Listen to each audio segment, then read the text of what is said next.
오늘 본문 내용은 그 유명한 솔로몬의 재판입니다. 솔로몬은 지혜의 대명사입니다. 여러분, 지혜 좋아하시지요?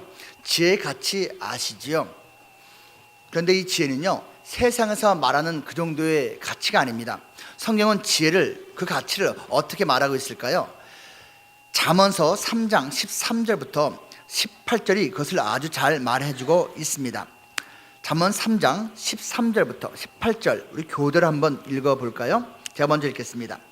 지혜를 얻은 자와 명철을 얻은 자는 복이 있나니 이는 지혜를 얻는 것이 은을 얻는 것보다 낫고 그 이익이 정금보다 나음인지라.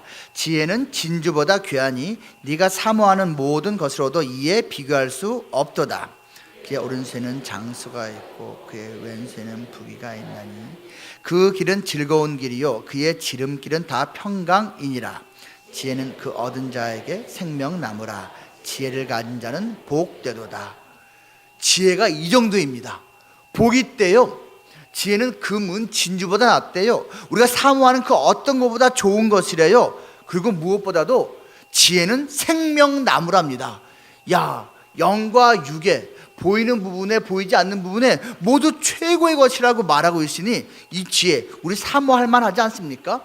우리가 이 지혜를 가져야 하고 우리의 자녀들이 바로 이러한 지혜를 가지고 살아야 하지 않겠습니까? 솔로몬이 그런데 바로 이러한 지혜를 가졌다라는 것입니다. 그가 가진 이 지혜는 선천적으로 갖고 태어난 것이 아닙니다. 그의 지혜는 후천적인 축복이에요. 장성한 다음에 얻게 된 능력이라는 것입니다. 여러분, 지혜가 능력이라는 것 알고 있지요? 그런데요, 흔히 생각하는 그런 능력은 아니에요. 솔로몬이 무슨 시험을 잘 봤답니까? 수석 합격했답니까? 무슨 고시 세계 전부 다 통과했답니까? 이런 거 아니에요. 솔로몬이 돈을 잘 벌었답니까? 투자하는 것마다 그냥 100배 1000배 이윤을 남겼답니까? 이런 거 아니잖아요. 솔로몬이 말 한마디로 웃기고 울리고 말재주가 탁월한 사람이었답니까? 이런 것이 아니잖아요. 지금 성경이 말하는 솔로몬의 지혜, 성경이 가르쳐주고 있는 이 지혜의 가치는 그런 것이 아닙니다. 오늘 본문을 통해서 성경이 말하고 있는 그 지혜는 과연 어떤 것인지 몇 가지를 한번 살펴보겠습니다. 첫째로, 지혜는 공감 능력입니다. 상대방의 마음을 헤아리는 공감하는 능력이라는 것입니다. 이것은 같은 열왕기상 3장 앞부분을 먼저 보기를 원합니다. 9절부터 12절입니다. 누가 주의 이 많은 백성을 재판할 수 있사오리이까? 듣는 마음을 종에게 주사 주의 백성을 재판하여 선악을 분별하게 하옵소서. 솔로몬이 이것을 구하며 그 말씀이 주의 마음에 든지라. 이에 하나님이 그에게 이르시되 네가 이것을 구하도다. 자기를 위하여 장수하기를 구하지 아니하며 부도 구하지 아니하며 자기 원수의 생명을 멸하기도 구하지 아니하고 오직 송사를 듣고 분별하는 지혜를 구하였으니 내가 네 말대로 하여 네게 지혜롭고 총명한 마음을 주노니 네 앞에도 너와 같은 자가 없었거니와 내 뒤에도 너와 같은 자가 일어남이 없으리라. 하나님께서 무엇을 줄까라고 꿈속에서 솔로몬에게 물어보셨을 때 솔로몬이 대답합니다. 저에게 듣는 마음을 주십시오. 듣는 마음, 이것이 바로 공감 능력입니다. 그는 계속해서 마음을 말합니다. 마음. 여러분, 이 듣는 마음이 지혜라고 하나님께서 해석을 해 주십니다. 네가 지혜를 원하는구나. 마음을 합치는 능력, 마음을 통하는 능력, 이것이 지혜의 커다란 모습이라는 것입니다. 오늘 본문에서 솔로몬은 왕으로서 재판을 해야 하는 위치에 있습니다. 재판할 그 사건은요, 지금 기준으로는 아주 쉬워요. 그냥 머리카락 하나만 있으면 DNA 검사에서요 금방 이 친자인지 아닌지 판별됩니다. 그런데 여러분, 지금으로부터 3000년 전에 그 당시에서는 도저히 판결하기 힘든 그러한 어려운 재판 내용입니다. 창기 두 여자가 있었습니다. 여러분, 창기라는 것은요 손가락질 당하는 그러한 천박한 직업을 가지고 있는 여인들이에요. 부도덕한 여인들이죠. 그런데 한편으로는 불쌍한 여인들이라는 의미가 포함되어 있습니다. 왜인 줄 아십니까? 이 당시에서는요, 집안에 남자가 없으면 여자는 먹고 살기 위해서 창기가 될 수밖에 없는 시대였습니다. 남편이 없다는 의미입니다. 아들이 없다는 의미입니다. 그리고 아마도 아버지도 없는 것 같습니다. 굶어 죽을 수는 없으니까 창기밖에 할 수 없던 시대, 여자는. 그것이 바로 이 시대였기 때문에 창기라는 것은 손가락질 당하는 부족한 여인이라는 뜻도 있지만 그만큼 불쌍하다는 뜻이에요. 그런데 이 두 여인이 방을 각각 쓰면서 한 집에서 살았나 봐요. 그런데 어떻게 됐다고요? 이쪽 방 여인이 먼저 아이를 낳았는데 아들이 태어났어요. 사흘 후에 또 이쪽 방 여인이 아이를 낳았는데 또 역시 아들이었나 봅니다. 무슨 의미예요? 이제 이 여자들에게 소망이 생긴 거예요. 이 아이들이 이제 돈 벌 수 있는 나이만 되면 더 이상 이렇게 손가락질 받는 짓 하지 않아도 된다라는 것을 말하는 거예요. 이 아이들은 사랑의 대상인 것은 물론이지만 또한 이 여인들에게는 소망의 대상이었던 것입니다. 나의 인생을 새롭게 해줄 그런 아이들인데 이게 웬일입니까? 그만 한쪽 방에 살고 있던 여인이 뒤척이다가 아마 이 갓난아기를 깔았나 봐요. 이 아이가 질식사했습니다. 얼마나 속상했을까요? 그런데 그때 그만 나쁜 마음을 먹었습니다. 이 건넌방에 있는 그 다른 아기와 바꿔치기를 한 것입니다. 이 내용이 바로 오늘 재판 판결해야 될 내용이에요. 누가 살아있는 아이의 진짜 엄마냐. 그런데 뜻밖에도 솔로몬 왕은 매우 명료하고도 확실하게 이 사건을 처리했습니다. 그 자리에서 그 순간에 해결해버리고 말았다는 이야기입니다. 솔로몬은 참으로 억울할 수밖에 없는 그 한쪽 여인의 마음을 깊이 헤아렸습니다. 너무너무 속상할 거 아니에요. 이 내 아이가 아닌데 이 아이를 바꿔치기 해놓고선 이 아이를 갖다가 죽은 아이를 가지라고 하니까 얼마나 분노가 날까요? 그 여인의 마음을 이 솔로몬은 공감했습니다. 그래서 이렇게 명령했죠. 우리가 아까 읽은 거 다시 한번 읽습니다. 3장 23절부터 왕이 이르되 이 여자는 말하기를 산 것은 내 아들이요 죽은 것은 네 아들이라 하고 저 여자는 말하기를 아니라 죽은 것이 네 아들이요 산 것은 내 아들이라 하는도다 하고 또 이르되 칼을 내게로 가져오라 하니 칼을 왕 앞으로 가져온지라. 왕이 이르되 산 아이를 둘로 나누어 반은 이 여자에게 주고 반은 저 여자에게 주라.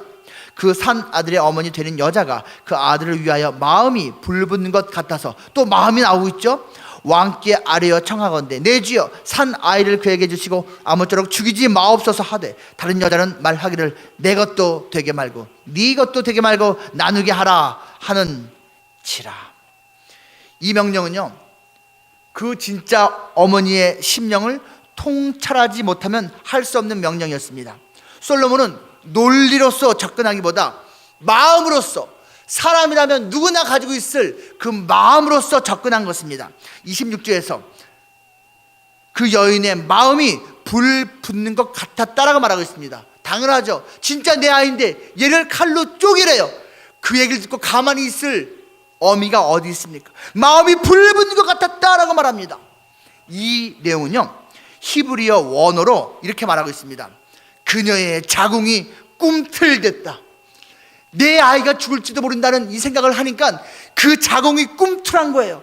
여러분, 이 자궁이 꿈틀었다, 무슨 의미예요?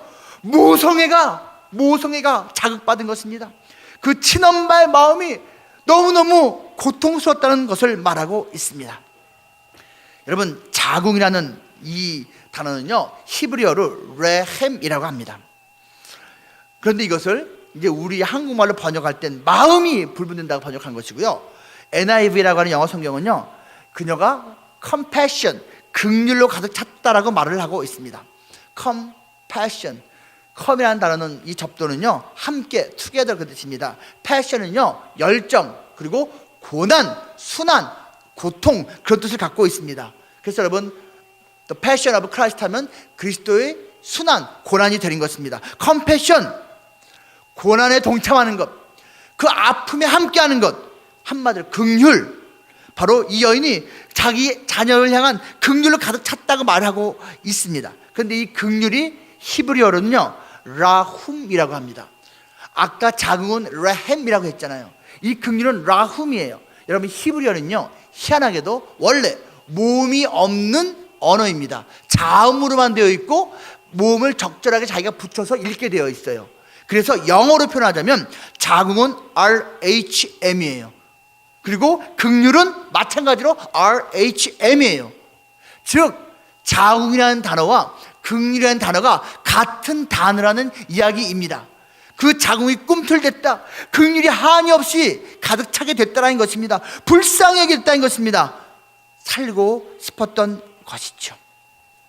고통받는 자의 마음을 이 솔로몬은 헤아렸습니다. 공감한 것입니다. 그 어미의 마음을 가졌던 것입니다. 여러분, 이것입니다. 공감이라는 것은 사람을 소중히 여기는 마음입니다. 생명을 소중히 여기는 마음입니다. 이 공감 능력이 바로 참 지혜를 가진 사람의 모습이라는 것입니다. 지난 며칠 동안 이런 뉴스가 또 나왔었어요.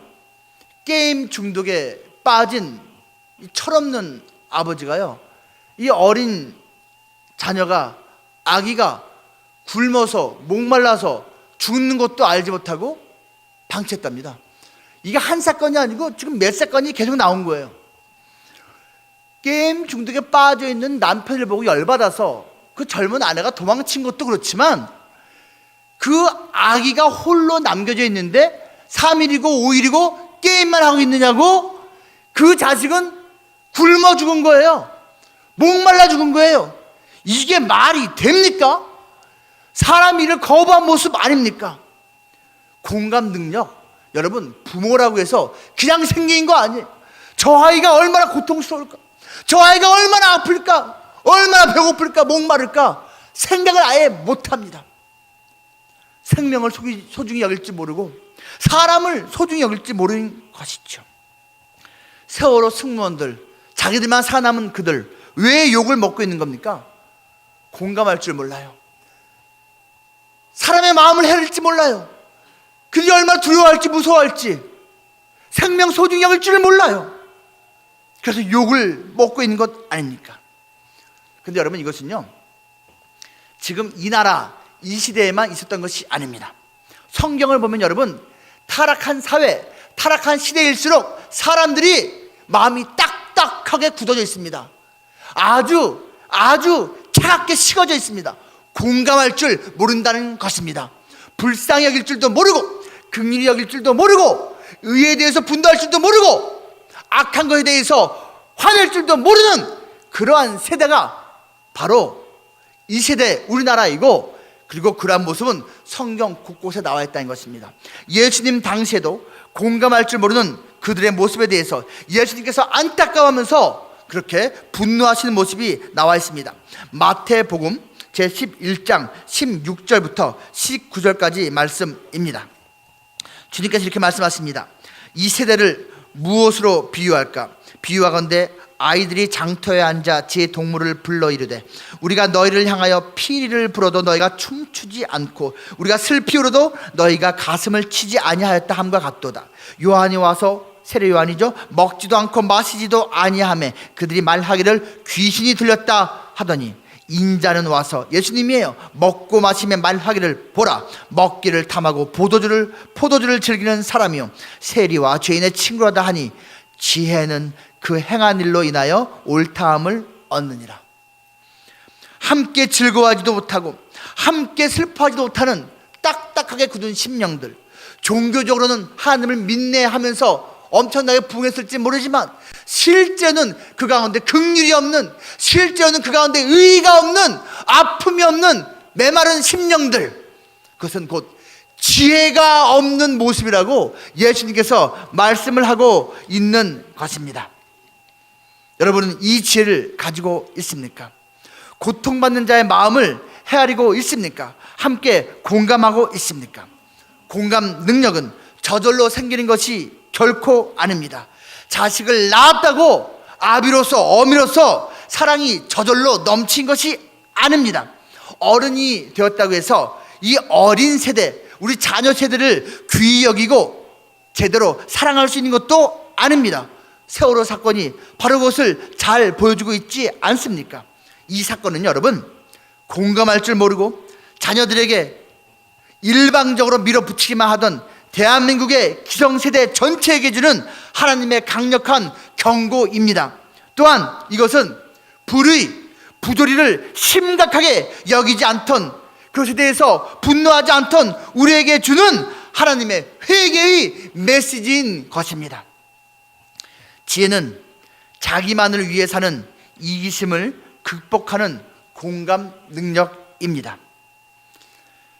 컴패션이라는 기독교 NGO 단체가 있습니다.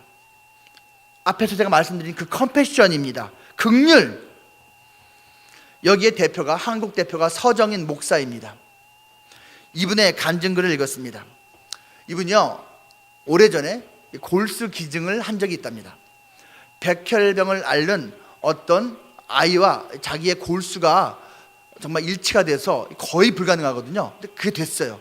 그래서 그 아이의 생명을 구하고자 골수 기증을 했는데 너무너무 힘들었답니다. 이 골수 기증하기 위해선 며칠 동안 입원을 해야 되고, 골수를 뼈 어느 지점으로 이렇게 모아서 거기에 구멍을 뚫고 뽑는 거래요. 기증 받는 사람이야 생명을 얻는 거니까 어떠한 고통을 감내하고서라도 받겠지만, 기증하는 사람도 너무 고통스럽게 기증을 하는 거래요. 한 번 하고 나니까 다시는 못하겠다, 그 생각이 들었답니다. 그 아이가 기증받고, 그런데 완치됐으면 좋았을 거를 그만 좀 괜찮은 듯 싶다가 재발하고 말았답니다. 백혈병은 재발하면 다시 고칠 확률이 거의 없답니다. 연락이 왔대요. 그 아이가 난 듯 하다가 다시 재발했습니다. 선생님, 한 번만 더 골수 기증해 주지 않으시겠습니까? 그런데 사실은 다시 골수 기증을 해 주셔도 이 아이가 나을 확률은 1%가 되지를 않습니다. 이렇게 말하더라는 거예요. 고민스럽죠? 며칠만 시간을 주십시오. 생각했습니다. 기도했습니다. 그리고 결정했습니다. 하지 않기로. 해줘도 어차피 살 확률이 거의 없는데 너무 고통스럽고 힘드니까 안 하겠다고. 연락하니까 그쪽에서 이해를 해주더래요. 이해합니다. 그러실 겁니다. 알겠습니다. 자, 그때 이분은 이미 컴패션 대표 자리를 맡았거든요. 세계 이곳저곳을 다니면서 가장 가난한 나라의 아이들, 고통받고 너무너무 끔찍한 그러한 핍박 속에서 살고 있는 아이들을 대상으로 구제하는 활동을 하는 건데, 마음이 계속 걸리는 거예요. 마음이 계속 찜찜한 거예요. 그래서 기회 있을 때마다 사람들에게 이걸 얘기하면서 자기 합리화를 했답니다. 그래서 이렇게 했는데 제가 안 했지만 괜찮겠죠? 듣는 사람들이 이렇게 말했대요. 그럼요, 목사님은 할 만큼 하셨어요. 대표님은 할 만큼 하셨어요. 마음 평안하세요. 이런 식으로 자기 합리화를 시키면서 좀 지냈답니다. 그러던 어느 날, 또 어느 나라에 가서 가난한 그 아들을 돕는 어떤 순간이 있었는데, 같이 동행한 어떤 한국인 장로님한테 또 이 얘기를 했대요. 근데 뜻밖에도 그 얘기를 들었던 그 장로님이 잠자코 듣더니 이렇게 말씀을 하시더랍니다. 목사님, 기증하시지요. 한 번만 더 골수 기증하시지요. 사실은 내 딸이 백혈병으로 죽었습니다. 그 말을 듣고 더 이상 어떻게 거부를 합니까? 백혈병으로 골수가 맞는 사람을 찾지 못해서 죽을 수밖에 없었던 딸을 가진 그 아비가 한 번만 더, 그래도 그 아이가 살 확률이 1%도 안 되지만 기증해 주시라고 권면하는데 어떻게 거부합니까? 돌아와서 다시 연락해서 골수 기증하겠습니다 연락을 했답니다. 그 고통을 또 당한 것이죠. 기증했답니다. 여러분, 어떻게 됐을 것 같습니까? 그 기증받은 아이, 살 확률이 1%도 안 된다고 했던 그 아이 살아났습니다. 완치가 됐습니다. 재발하지 않았습니다. 이것은 생명을 살린 겁니다.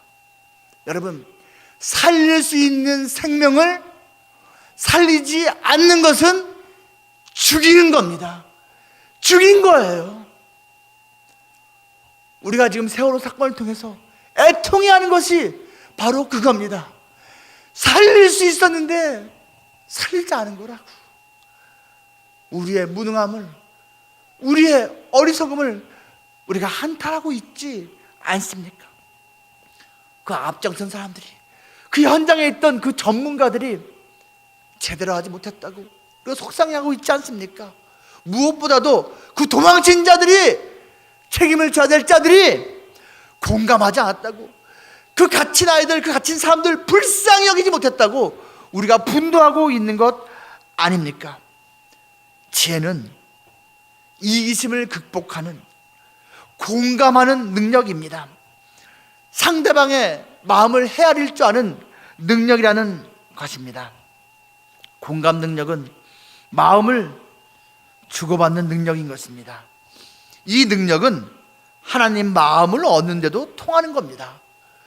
지혜가 있어서 공감 능력을 가진 자는 사람하고 통할 뿐만 아니라 하나님하고도, 하나님의 마음도 얻는 자인 것입니다. 오늘 보면 3장 10절에서 무엇을 말하고 있습니까? 솔로몬이 이것을 구하매 그 말씀이 주의 마음에 든지라. 여러분, 공감 능력, 하나님하고 통하고 사람하고 통하는, 하나님의 마음과 통하고 사람의 마음과 통하는 능력 가진 자가, 이게 진짜 지혜를 가진 자라는 것입니다. 돈 잘 벌고 인기 높아지고 사람한테 박수 받고 성적 오르고, 이것이 지혜가 핵심이 아니라 공감 능력, 이것이 지혜라는 것입니다. 우리는 이 지혜를 갖고 있습니까? 우리의 자녀가 이러한 지혜를 갖기를 소망하고 있습니까? 지혜는 또 무엇입니까? 둘째로, 지혜는 해결 능력입니다. 해결 능력이에요. 오늘 본문 3장 27절에서 그 재판장 솔로몬 왕이 무엇을 말합니까? 왕이 대답하여 이르되 산 아이를 저 여자에게 주고 결코 죽이지 말라. 저가 그의 어머니이니라. 멋지게 해결하지 않았습니까? 그 자리에 있었던 사람들 너무너무 놀라면서 감동받으면서 환호했을 겁니다. 박수 쳤을 거예요. 우와! 우와! 저렇게 멋지게 해결하다니. 왕으로서, 재판장으로서의 위상이 걸린 문제인데 솔로몬은 이 사건을 해결했습니다. 아주 명확하게 결론을 지었습니다. 아무리 공감을 잘 해도 해결 능력이 없으면 그 공감의 의미는 크게 퇴색됩니다. 여러분, 해결자가 지혜자인 것입니다. 세월호 사건 희생자들에 대해서 박근혜 대통령이 이렇게 말을 한 것을 들었습니다. 여러분, 나도 부모를 흉탄에 잃었습니다. 자식을 잃은 여러분의 마음 나도 잘 압니다. 그 말을 들으니까 그렇지, 맞아, 저분도 비극적으로 아버지를, 어머니를 잃은 분이지. 그 생각이 들면서 갑자기 숙연해지더라고요. 그런데 공감은 되는데 문제는 아무것도 해결된 게 없다는 겁니다. 그분이 또 이렇게 말했잖아요. 해결 지시했다고, 제대로 하라고 명령했다고, 잘하지 못하면 담당자들 어민 문책하겠다고. 그런 말 누가 못합니까? 해결하라고 말하고 못하면 문책하겠다는 말 누가 못합니까? 지도자가 어느 때 필요합니까? 위기 상황 때 지도자의 가치가 드러나는 겁니다. 부모가 언제 그 가치가 드러나는 겁니까? 그 가정의 위기 상황 때 그 아버지, 그 어머니의 역할이 드러나는 것 아닙니까? 위기 상황에서, 이러한 국가적인 재난 앞에서 국가적인 지혜가 발휘되는 겁니다. 그런데 아무것도 해결된 것이 없습니다. 그래서 분노하는 겁니다. 그래서 허탈해하는 겁니다. 그래서 좌절하는 것입니다. 여러분, 대한민국 잘 산다고 합니다. 경제 대국이라고 합니다. 우리가 만든 제품이 전 세계에서 1등 제품으로 팔리는 게 엄청나게 많다고 합니다. 한류, K-팝, 전 세계 수많은 사람들이 환호하고 있습니다. 한국말이 전 세계 이곳저곳에서 들릴 것 상상이나 해봤겠습니까? 그런데도 이 상황을 통해서 우리는 깨닫게 됩니다. 대한민국은 지혜가 없습니다. 지혜가 없어요. 위기 상황에서 해결할 능력이 없는 나라라는 것입니다. 여러분, 겉보기에 괜찮은 것, 바깥으로 드러나는 것, 그것이 그럴듯하다고 해서 그것이 잘 산 나라가 아닙니다. 이러한 때 국민의 마음을 시원케 해주고 그 마음을 평안케 해주고 신뢰를 줄 수 있는 정부가, 그러한 나라가, 지도자가 진짜 지도자, 진짜 나라가 아니겠습니까? 지혜는 해결 능력입니다. 그 해결 능력이 이 땅에 없다는 것을 우리는 보았습니다. 어떻게 해야 됩니까? 여러분, 기도해야 됩니다. 좋아하든 싫어하든 기도해야 됩니다. 대통령을 위해서, 위정자를 위해서, 이 땅의 많은 지도자들을 위해서 기도해야 됩니다. 그들의 무능함을 놓고, 그들의 지혜 없음을 놓고, 그들의 공감하지 못하는 모습을 보고 우리는 기도해야 한다는 것입니다. 주님, 해결 능력을 주십시오. 지혜를 갖춘 우리의 지도자가 되게 해 주십시오. 해결 능력은 생명을 살리는 능력입니다. 세월호 사건 보십시오. 결국 생명의 문제 아닙니까? 이 사건이 아니더라도 우리는 성경에서 그러한 예를 많이 찾아볼 수 있습니다. 다윗과 나발 기억하십니까?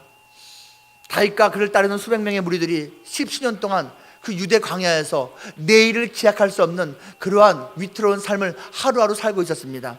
먹고 사는 것 자체가 해결이 되지를 않았습니다. 그때 그 지역에 커다란 엄청나게 부자인 사람이 있었습니다. 나발이라는 사람입니다. 이 사람이 많은 종들을 통해서 많은 그 양떼를, 소떼를 키우고 있었습니다. 이 다윗의 부하들이요, 그래서 그 나발의 그 가축대를 보호해줬습니다. 그 짐승으로부터, 그리고 도적대로부터, 다른 민족으로부터 보호해줬습니다. 그러다가 시간이 흘러서요, 드디어 그 양털 깎는 날이 됐습니다. 이 목자들에게 있어서 양털 깎는 날은 대목입니다.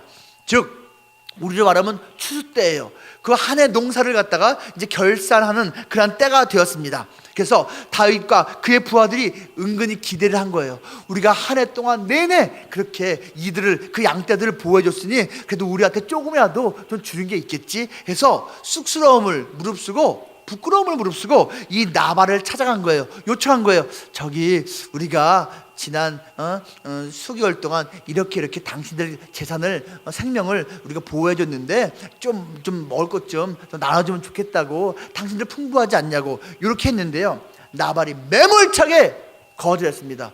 이렇게 표현합니다. 웬 거짓대들이야? 웬 거짓대들이 와서 말도 안 되는 생떼를 쓰고 있어? 웃기고 있네. 문전박대했습니다. 옆에 지켜보고 있던 종들이 벌벌 떱니다. 정말로 저들 때문에 우리가 생명이 보존됐는데, 저들 때문에 우리 가축이 보호받았는데, 우리 주인이 저러면 안 되는데. 종들은 인정하는데 주인이 인정하지 않습니다. 그 소식이 다윗의 귀에 들렸습니다. 다윗이 분노했습니다. 가뜩이나 먹고 사는 거 힘들어 죽겠는데 그 모욕을 당하니까 참을 수가 없었습니다. 사실 여러분, 좀 객관적으로 보면요, 다윗이 그렇게까지 분노하면 안 됩니다. 참았어야 됩니다. 그런데 워낙 없이 살다 보니까, 워낙 고생을 오래 하다 보니까 화가 여기까지 올라온 거예요. 그 칼을 들고선 내가 그 나발과 속해 있는 모든 남자를 다 죽여버리리라. 그 사람들과 칼을 들고 달려갔습니다. 위기 상황입니다.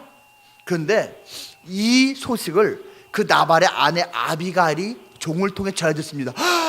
큰일 났구나.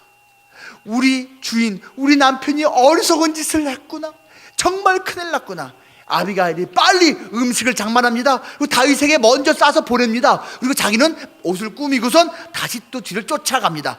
중간에서 다윗과 아비가일이 만납니다. 아니나 다를까 아비가일이 보니까 이 다윗의 눈에 살기가 등등합니다. 큰일 났구나. 이 아비가일이, 이 여인이 귀부인이거든요. 최고 갑부인 여진이거든요. 그런데 지금 하루하루 전쟁긍긍 살고 있는 다윗 앞에서 엎드립니다. 그리고 고개를 조아립니다. 살려주십시오. 내 주인, 내 남편이 어리석게 굴었습니다. 정말 잘못했습니다. 당신은 하나님이 약속한 대로 이 유대의 왕이 될 사람이 아닙니까? 왕이 될 사람이 그 분노 때문에 이렇게 불의하게 사람을 죽여서는 안 됩니다 라고 말했습니다. 그 말을 듣고 다윗이 진정됩니다. 그렇지. 칼을 내려놓습니다. 맞다. 네 말이 맞다. 내가 네 말을 듣고 피를 보지 않겠노라 그리고 돌아갑니다. 이 아비가일 위기상황을 맞이했어요. 가문이 멸족될 수도 있는 사건이었어요. 그런데 그 종들의 말을 듣고 공감했습니다. 누구의 마음에? 다윗의 마음에. 아, 다윗이 화났겠구나. 그 사람이 엄청나게 분노했겠구나. 나라도 내 남편이 한 짓을 당했으면 그 모욕감에 치를 떨었겠어. 나라도 붕괴할 것 같아. 공감한 거예요. 그리고 다윗이 참지 않을 것 같은데 하고선 가서 말린 것입니다. 공감 능력이 해결 능력이 된 것입니다. 그 해결 능력은 생명을 살리는 능력이 된 것입니다. 여러분, 자녀분들과 공감하고 있습니까? 남편과 아내와 공감하고 있습니까? 아버지 어머니와 시부모님과 공감하고 있습니까? 그리고 해결하고 있습니까? 살리고 있습니까? 그러한 지혜가 있습니까? 그 반대되는 모습이 있습니다. 사무엘 선지자와 엘리 대제사장, 그 내용을 여러분 다 알고 계십니다. 이 엘리 대제사장은요, 모두에게 존경받아야 되는 높은 자리에 있는 분이에요. 그런데요, 지혜가 없었습니다. 무슨 지혜가 없었는지 아세요? 생명을 살리는, 해결하는 능력이 없었습니다. 이 사람은요, 그 자식들이 제사장이었는데 엉망이었어요. 하나님께 바쳐진 재물을 지들이 갖다 먹었어요. 하나님께 제사 드리기도 전에. 그리고 성전에서 음탕한 짓, 간음을 마구 행했어요. 그래서 하나님이 참다 못해서 어떤 무명의 선지자를 통해서 경고했어요. 너도 그러다 죽는다고. 심지어는 어린 꼬마 사무엘을 통해서 하나님이 경고했어요. 네 가문이 멸족될 거라고. 근데도 그 경고를 듣고서도 회개하지 않았습니다. 돌이키지 않았습니다. 그 아들들을 불러서 혼내지 않았습니다. 그 대장 직분을 그만두게 하지 않았습니다. 결국 어떻게 됐습니까? 아들들 전쟁터에서 비참하게 죽었습니다. 그리고 엘리 자신은 그 소식을 듣고 놀라서 넘어져서 목이 부러져서 죽었습니다. 지혜 없는 자의 모습입니다. 해결 능력 없는 자의 모습입니다. 생명을 살리지 못했던 가장의 모습이라는 것입니다. 우리는 과연 이러한 지혜 갖고 있습니까? 해결하는 능력, 생명을 살리는 지혜를 갖고 있습니까? 우리 자녀는 어떠합니까? 우리는 자녀를 위해서 늘 기도하고 있습니다. 그 인생길이 순탄하기를, 평탄하기를, 아무 문제 없기를 늘 기도하고 있습니다. 계속 하십시오. 하지만 잊지 마세요. 그 어떤 사람의 인생도 결코 한평생 순탄할 수만은 없습니다. 평탄할 수만은 없습니다. 구덩이가 있습니다. 가시덤불이 있습니다. 높은 장애가 있습니다. 유혹이 있습니다. 그게 인생입니다. 우리 자녀들 그러한 것이 아무것도 없기를 바라고 있습니까? 욕심입니다. 욕심이에요. 그렇다면 여러분 어떻게 기도해야겠습니까? 하나님, 내 아들, 딸, 내 손자, 손녀, 내 자손들 어떠한 장애가 있더라도, 어떠한 웅덩이가 있더라도, 어떠한 가시덤불이 있더라도 해결해 갈 수 있는 능력을 주시옵소서. 해결 능력을 주시옵소서. 그거 기도하지 않겠습니까? 여러분, 그게 지혜입니다. 인생의 모든 풍파를 해결할 수 있는 지혜, 이것을 우리의 자손들이 우리가 가져야 하지 않겠습니까? 이러한 삶을 형통이라고 하는 겁니다. 문제가 없어서 형통이 아니라 문제가 있지만 해결해 가는 그 모습, 그것을 형통한 삶이라고 하는 것입니다. 지혜는 해결하는 능력인 것입니다. 마지막으로 셋째는, 지혜는 하나님 능력입니다. 당연하죠. 이러한 공감 능력과 해결 능력은 하나님으로부터만 옵니다. 그래서 하나님 능력이에요. 오늘 보면 마지막 절 이렇게 말하고 있습니다. 온 이스라엘이 왕이 심리하여 판결함을 듣고 왕을 두려워하였으니 이는 하나님의 지혜가 그의 속에 있어 판결함을 봄이더라. 사람들이 깨달았어요. 우와, 저 지혜 하나님으로부터 온 것이구나. 이스라엘 모든 백성이 하나님의 지혜가 그에게 있음을 깨닫게 되었다는 것입니다. 진짜 지혜는 정말로 하나님으로부터만 오는 것입니다. 솔로몬의 해결 능력은 결국 하나님의 해결 능력이었던 것입니다. 하나님은 필요한 자에게 직접 그 지혜를 주십니다. 여러분, 출애굽기 35장 보면요, 모세를 통해서 하나님께서 이제 성막을 짓도록 만드시는데요, 실질적인 장인, 기술자들은 따로 있었어요. 부살렐, 오홀리압 이런 사람들이 그렇게 성막을 지었죠. 성경이 뭘 말하고 있는지 아십니까? 하나님께서 그들에게 지혜를 주셨다라고 말합니다. 하나님께서 쓰고자 하실 때 그 하나님의 사람들에게 지혜를 주신다는 것입니다. 그 지혜, 우리와 우리 자손들이 가져야 하지 않겠습니까? 지혜는 하나님 능력이므로 하나님을 무시하고 하나님을 거부하고 하나님을 망각하는 자에게는 참된 지혜가 있을 수가 없습니다. 시편 14편 1절에서 이렇게 말하고 있습니다. 어리석은 자는 그의 마음에 이르기를 하나님이 없다 하는도다. 그들은 부패하고 그 행실이 가증하니 선을 행하는 자가 없도다. 여러분, 이 말씀 믿으십니까? 여러분, 어리석은 사람들은요, 하나님이 없다 그럽니다. 뒤집어 말할게요. 하나님이 없다고 하는 사람들은요, 어리석은 사람들입니다. 그런데요, 이 시대에 많은 사람들은요, 어떤 종교에 유명한 사람이, 어떤 종교에 뭐 좀 고상해 보이는 사람이 이렇게 저렇게 괜찮은 말을 하면 그 말이 마치 성경의 말씀이라도 되는 양 받아들입니다. 여러분, 잊지 마세요.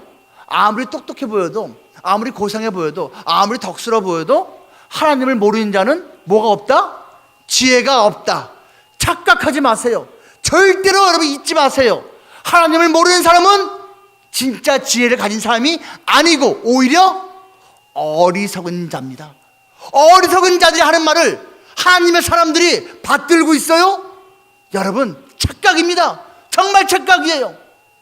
참된 하나님의 지혜, 하나님의 사람들이 받을 수 있는 것입니다. 솔로몬이요, 왕이 된 직후에 하나님께 예배를 했잖아요. 진심 어린 예배를 드렸어요. 기브온이라는 곳에 가서 1000번제를 드렸어요. 여러분, 1000번 제사를 드린 게 아니잖아요. 한 번 드렸어요, 제사. 그런데 그때 쓰인 제물이 1000마리였어요. 그래서 1000 띄고 번제입니다. 태워드린 제사 1000번제예요. 여러분, 여기서 1000번 제라고 하면 안 됩니다. 어쨌거나 그 많은 제물을 바칠 때 아까워하지 않고 기쁨으로 드렸던 것 같습니다. 그 예배를 기뻐 받으신 하나님께서 그래서 현몽하신 거예요. 솔로몬의 꿈에 나타나신 거예요. 그래서 물어보셨습니다. 네가 원하는 것이 있니? 말해 보렴. 그래서 그 지혜를 얻은 거잖아요. 여러분, 여러분의 후손들 예배자로 키우시기를 바랍니다. 하나님을 제대로 예배할 때 하나님께서 이렇게 놀랍게 역사하시는 것입니다. 그때 솔로몬이 잘 대답했습니다. 겸손하게 대답했습니다. 어떻게 겸손하게 대답했는지 아세요? 오늘 본문 앞부분에 이렇게 나와 있어요. 하나님, 나는 작은 아이입니다. 그래서 나에게는 듣는 마음이 필요합니다. 작은 아이라. 이미 장성했어요. 왕이에요. 근데 스스로 겸손하게 말합니다. 꿈속에서조차도 겸손합니다. 나는 작은 아이입니다. 하나님, 지혜가 필요합니다. 여러분, 자녀에게 겸손을 가르치시기 바랍니다. 겸손한 자로 키우시기 바랍니다. 그래서 꿈속에서라도 겸손하게 하나님께 반응하는 자로 키우시기를 바랍니다. 그런데요, 하나님께서 이 솔로몬에게 나타나신 것은요, 그가 1000번제를 드렸기 때문만은 아닙니다. 사실은 그 제사 예배를 드리기 전에 이미 솔로몬은 하나님을 사랑하는 자였습니다. 하나님을 사랑하기에 그 제사도 기쁘게 풍성하게 드릴 수 있었다는 것이에요. 3장 3절 말씀입니다. 솔로몬이 여호와를 사랑하고 말하고 있습니다. 여러분, 솔로몬처럼 하나님을 사랑하는 자로 자녀들을 키우시기 바랍니다. 하나님을 사랑하니까 예배를 드리는 게 아깝지가 않은 거예요. 시간, 재물, 헌신이 아깝지가 않은 거예요. 근데 그 헌신, 예배를 보면서 하나님이 기뻐하시는 거예요. 하나님을 사랑할 때 그것이 가능한 것이죠. 그런데 하나가 더 있습니다. 하나님께서 소원을 말하라고 그렇게 기회를 줄 때 듣는 마음, 지혜를 구한 것도 잘했지만, 그 전에 먼저 하나님께 진심 어린 예배를 드린 것도 잘했지만, 그 전에 먼저 하나님을 사랑하는 그 모습도 잘했지만, 한 가지가 더 있어요. 사실은요, 솔로몬이 하나님을 사랑하기 전에 하나님이 먼저 솔로몬을 사랑하셨습니다. 그 내용 사무엘하 12장 24절부터 이렇게 말하고 있습니다.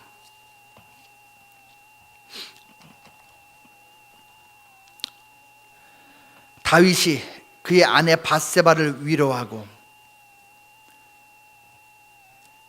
밧세바와 다윗 사이에 태어난 그 불륜의 아들이 징계로 죽었거든요.